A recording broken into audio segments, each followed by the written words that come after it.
आज हम लोग इस छोटा सा प्रयास को थोड़ा और आगे बढ़ाते हैं। हम लोग भारतीय स्वतंत्रता संग्राम की प्रमुख घटनाओं के बारे में पढ़ रहे हैं, है ना। आज जो घटनाएं शेष बची है उसको भारतीय स्वतंत्रता संग्राम तक पहुंचा देना है ना। इसके पहले जितने सारे वीडियो थे प्रारंभ से लेकर के क्या क्या महत्वपूर्ण घटनाएं घटी मैंने उसका वर्णन किया। अब वहां से आगे यानी पिछले वीडियो से आगे की बात करते हैं। पिछले दिन तक जो मैंने बताया है। अगस्त प्रस्ताव, यह 8 अगस्त 1940 वायसराय लेखकों के द्वारा पेश किया गया। ये जो है ना हिंदू और मुस्लिम में फूट डालने का प्रयास किया गया है ना। उन्होंने मुस्लिमों के हितों के बारे में आवाज उठाई।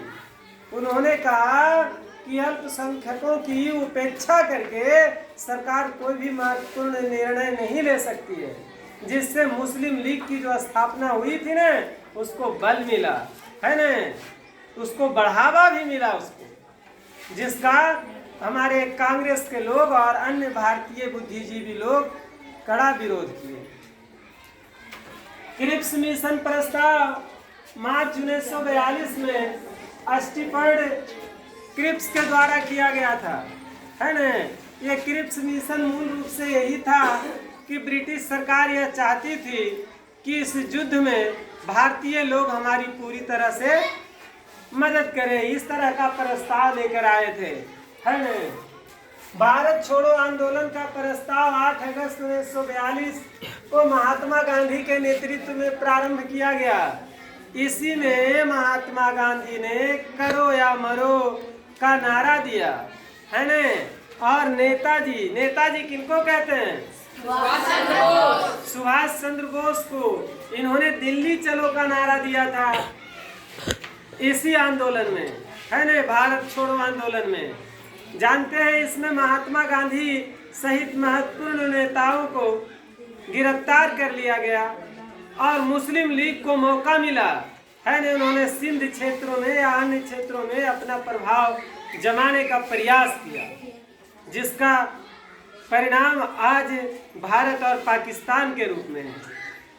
जब महात्मा गांधी 1944 में जेल से रिहा होकर आए, है ना, तो दोनों को एक करने के लिए कई बैठकें शुरू की, लेकिन मुस्लिम लीग इतना आगे निकल चुका था कि उसको संभाल पाना बड़ा टेढ़ी खीर हो गया साबित, है ना।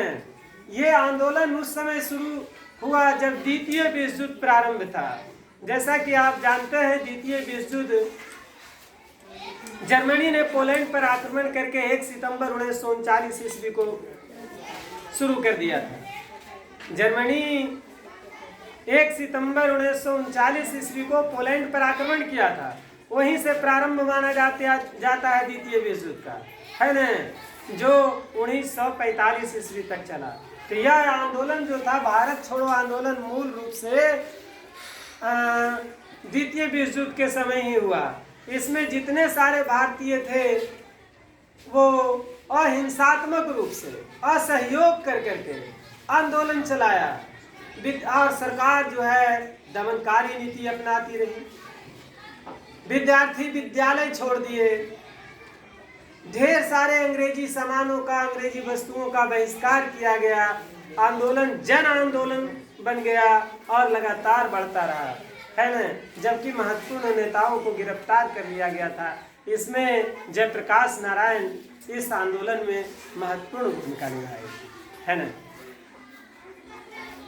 शिमला सम्मेलन 25 जून 1945 को सभी राजनीतिक दलों का सम्मेलन था। सबको एकजुट करने का प्रयास था ताकि हमारे आंदोलन जो चल रहा था उसमें और धार आए और हम लोग अपने लक्ष्य को हासिल कर सकें। नौसेना भी विद्रोह कर दिया 19 फरवरी 1946 को। प्रधानमंत्री इटली की घोषणा 15 मार्च 1946 को भारत को स्वतंत्र करने का आश्वासन दिया। जानते हैं 1945 में ब्रिटेन में जब लेबर पार्टी की सरकार बनी तो लेबर पार्टी इस पक्ष में थी कि भारत को स्वतंत्र कर दिया जाए, इस पक्ष में थी लेबर पार्टी, है ना। तो लेबर पार्टी के प्रधानमंत्री थे क्लीमेंट एटली, है ना। उन्होंने यही है एटली क्लीमेंट एटली, जो घोषणा की 15 मार्च 1946 को, है ना, कि भारत को स्वतंत्र करने का आश्वासन दिया इन्होंने। कैबिनेट मिशन का आगमन हुआ 24 मार्च 1946 को। प्रत्यक्ष कार्रवाई दिवस 16 अगस्त 1946 को मनाया गया मुस्लिम लीग के द्वारा।